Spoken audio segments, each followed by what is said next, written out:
Oh, this smells amazing. Hi everyone, welcome back to the channel. I'm just sitting down to some lunch. This is leftover rosemary beef mushroom rigatoni. Oh, if only you could smell this. I've got to eat this pretty quickly because I've got to drive about half an hour to meet up with my mechanic, and we're going to be making some tweaks to my bike. The chainring came the other day from WolfTooth and we're going to be fitting that. So we're going to be turning the bike into a 1x setup. And I'll show you the size of the chainring in a minute. But it's the largest chainring that I've ever used for a 1x setup on my road bike for the hill climbs. And if it feels good, there's nothing stopping me from using it for like cyclobra and things like that in the future. Anyway, I'm going to finish this. I'm going to catch you up there. Didn't even touch the sides.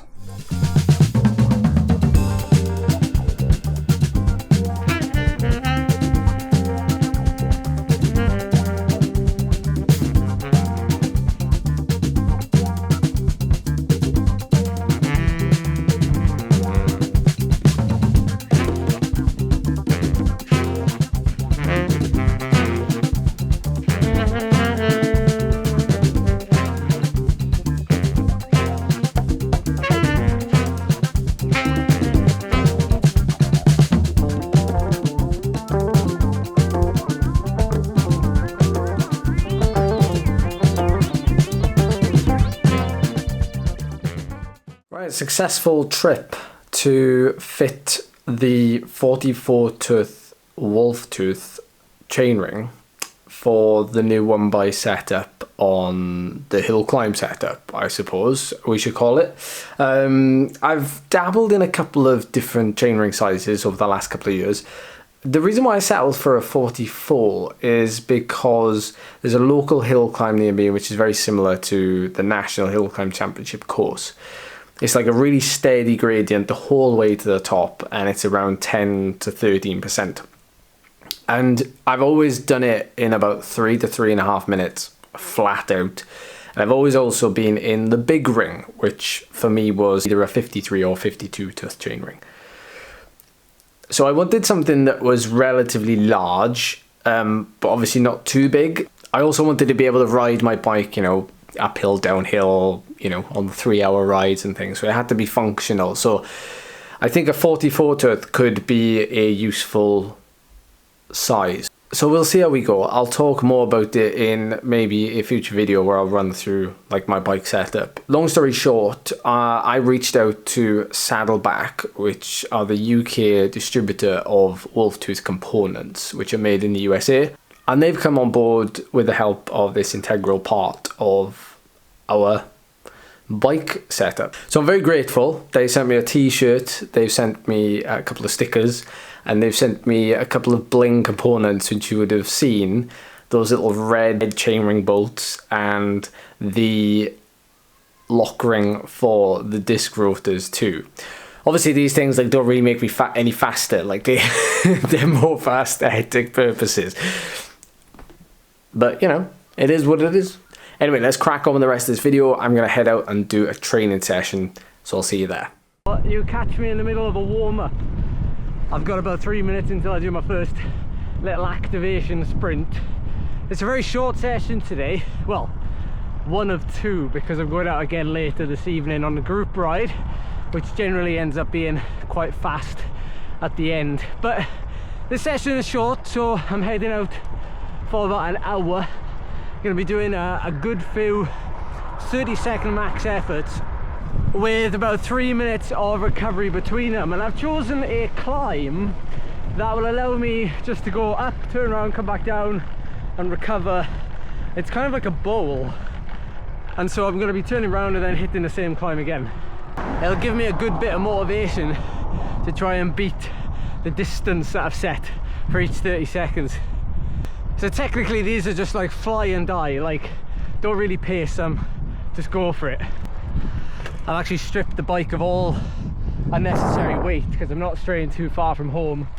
No bottles, no saddlebag, no spares. It really does change the feel of the bike, when there's no extra weight on it. And it allows me to get a little bit of a feel for how the bike would be come race day.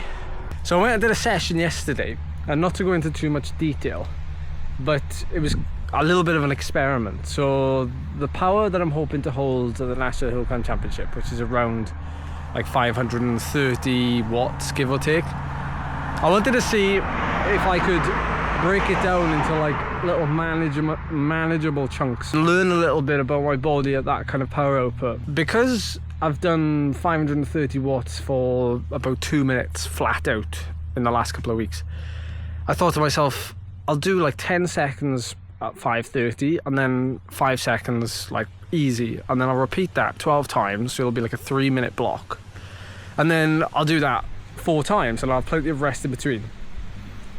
And yeah, it was really interesting because the last like 4 or 5, I'd say 5 reps of each of those 12 repetitions, I was actually really starting to waver. So the training effect may not have been, you know, as good as it could have been. But I was just more interested to see what my tolerance was like around that 530 watt mark, because the 5 seconds of rest is just over like that. It's almost like, but the 10 seconds, obviously it feels like nothing at the start, but then when you get like further and further in, that 10 seconds really starts to feel like a long time. But it's all about normalizing in your head and your body, like what feels like, what's your new normal.